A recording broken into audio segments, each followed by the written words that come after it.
ان videos کو آپ خود بھی دیکھیں، غنیمت سمجھیں موقع کو، اور سمجھ کر دوسروں تک بھی پہنچائیں۔ دوبارہ سے میں ایک بار قرآن پاک کو شروع کر رہا ہوں، اگرچہ قرآن پاک کے کچھ لیکچرز میرے اس چینل پر اپلوڈڈ ہیں، 10 گھنٹے کی ایک ویڈیو اپلوڈ ہے سورہ بقرہ کی، اور پھر اسی کا خلاصہ کیا تو 32 منٹس میں پوری سورہ بقرہ کو کور کیا گیا ہے، اس کی الگ ویڈیو بنائی پھر۔ لیکن یہ اتنا ٹائم بھی نہیں ہے لوگوں کے لیے، تو کم از کم 5-10 منٹ تو نکال سکتے ہیں نا۔ سورۃ البقرہ قرآن کریم کی نازل ہونے والی وہ پہلی صورت ہے جو کہ مدینہ منورہ میں نازل ہوئی، لیکن اس سے پہلے تقریباً 86 صورتیں نازل ہو چکی تھیں، لیکن یہ نازل ہونے کے لحاظ سے 87 نمبر ہے۔ لیکن مدینہ منورہ میں جب ہجرت کر کے پیارے آقا دو جہاں صلی اللہ تعالیٰ علیہ وآلہ وسلم تشریف لائے، تو اس وقت جو پہلی صورت نازل ہوئی مدینہ میں وہ یہی سورہ بقرہ ہے۔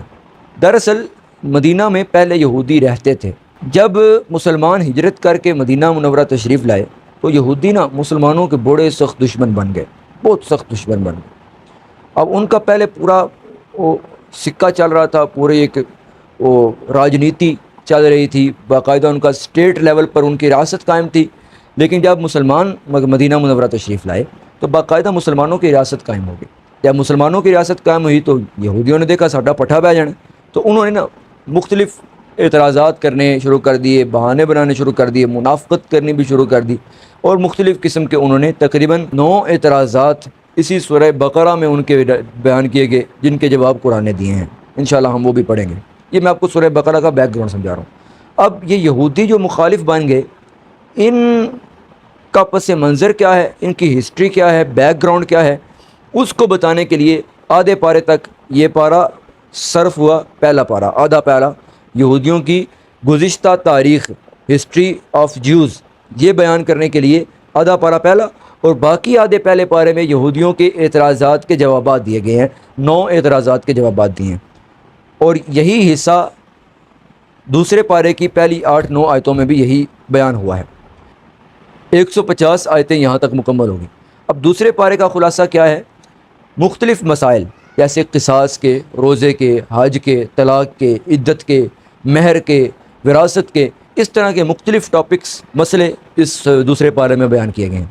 تو پہلے پارے کا خلاصہ یہ ہوا کہ پہلے پارے کے 2 حصے ہیں۔ نمبر 1 ہسٹری آف جیوز، یہودیوں کی گزشتہ تاریخ۔ نمبر 2 یہودیوں کے اعتراضات کے جوابات۔ یہ پہلا پارہ ہو گیا۔ دوسرے پارے میں، سارے پارے میں مختلف مسائل شرعی بیان کیے گئے، یہ دوسرے پارے کا خلاصہ ہو گیا۔ تیسرے پارے میں بھی سورہ بقرہ ہے آدھے پارے تک، تو اس میں یہ بیان ہوا کہ اللہ رب العزت نے مختلف طریقوں سے یہ بیان فرمایا کہ تیسرے پارے میں خرچ کا بیان ہے، کیسا خرچ کرنا ہے، کہاں خرچ کرنا ہے، کس انداز سے خرچ کرنا ہے، اور کتنا خرچ کرنا ہے، کون سا مال کمانا ہے، کہاں لگانا ہے، سود نہیں کھانا، اس طرح کا مال یہ بیان کیا گیا۔ یہ تیسرے پارے کا خلاصہ ہو گیا۔ تو پہلے پارے میں یہودیوں کا بیان، نمبر 2 دوسرے پارے میں شرعی مسائل بیان کیے گئے، حج، نکاح، طلاق کے، اور تیسرے پارے میں خرچ کا بیان ہے، کہاں سے کمانا ہے، کہاں لگانا ہے، کیسا کمانا ہے، کیوں کرنا ہے، سارا بیان کیا گیا۔ یہ سورہ بقرہ مکمل کا خلاصہ ہوگا۔ سورہ بقرہ کی پہلی 20 آیتوں کا خلاصہ اچھے طریقے سے ذہن میں رکھ لیں، اس میں 3 گروہوں کا بیان ہے۔ سورہ بقرہ کی پہلی 20 آیتوں میں 3 گروہوں کا بیان ہے۔ نمبر 1 پرہیزگار، متقین، یہی لوگ کامیاب ہوں گے، یہی جنت میں جائیں گے۔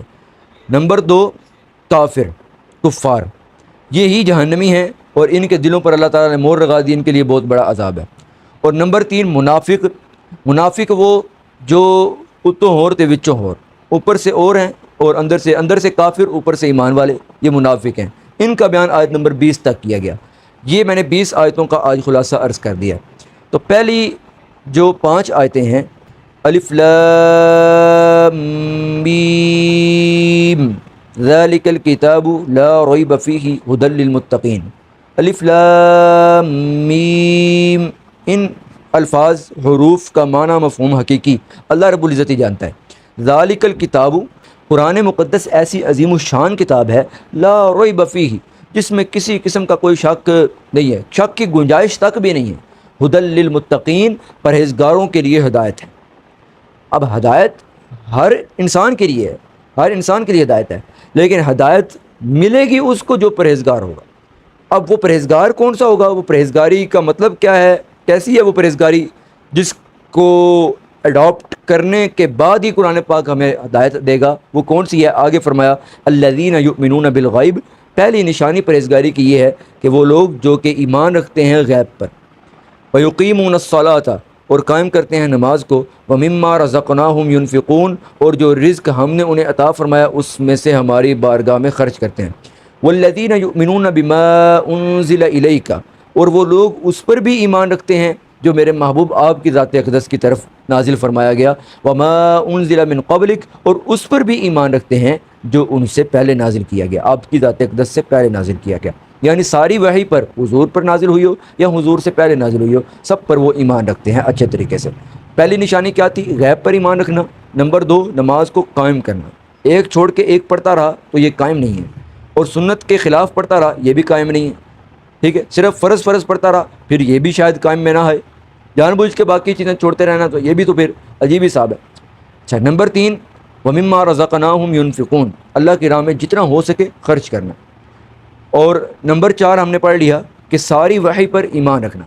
آگے نمبر 5، وبالآخرۃ ہم یوقنون، آخرت پر وہ لوگ پختہ طریقے سے یقین رکھتے ہیں۔ اب میرا اور آپ کا یقین تو ہے آخرت پر، قیامت آئے گی، ضرور آئے گی، ہمارا حساب بھی ہوگا اور اعمال کی جزا ملے گی، سزا ملے گی، جنت ملے گی، جہنم ملے گی، سارا پتہ ہے، سب کو پتہ ہے، لیکن پھر بھی ہم لوگ آخرت سے غافل ہیں۔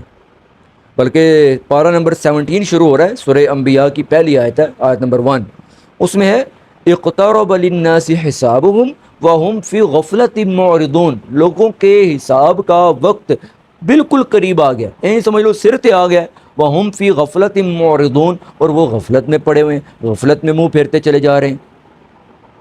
آخرت سے بندہ غافل نہ ہو، آخرت کا خوف ہو اپنے دل میں اور شوق بھی ہو۔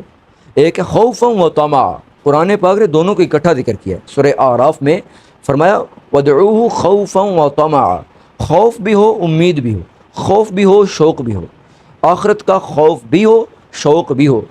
اگر ہمارے اندر دونوں چیزیں ہیں تو پھر تو ہمارا ایمان انشاءاللہ مکمل ہے، لیکن اگر ہمیں آخرت کا خوف نہیں ہے نا تو سر یہ آخرت پر ایمان کا کامل درجہ نہیں ہے، بس ہم نے وہ زبانی کلامی مانا ہوا ہے کہ قیامت آئے گی، میرا حساب کتاب ہوگا، جواب دہ ہونا پڑے گا، لیکن اس کا کوئی اثر میرے وجود پر نظر ہی نہ آئے تو پھر ایسے ہی ہے جیسے بس اوپر سے وہ سرٹی رٹائی پر لگا ہوا ہے کہ آخرت آئے گی، میں مانتا ہوں جی آئے گی۔ تو یہ 5 نشانیاں ان کو پورا کرنا ہوگا۔ نمبر 1 کیا تھی؟ غیب پر ایمان، نمبر 2 نماز قائم کرنا، قائم، اور نمبر 3 اللہ کی راہ میں خرچ کرنا، نمبر 4 ساری وحی پر ایمان رکھنا، اور نمبر 5 آخرت پر پختہ طریقے سے یقین رکھنا۔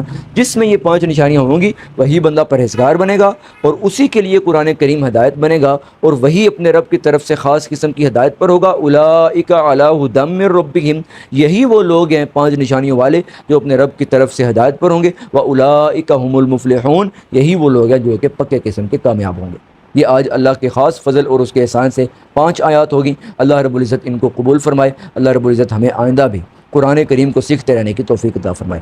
آپ ساتھ چلتے رہیں گے انشاءاللہ العزیز، تو اتنا ٹائم کافی ہے، آپ لوگ دیکھ لیں گے نا انشاءاللہ۔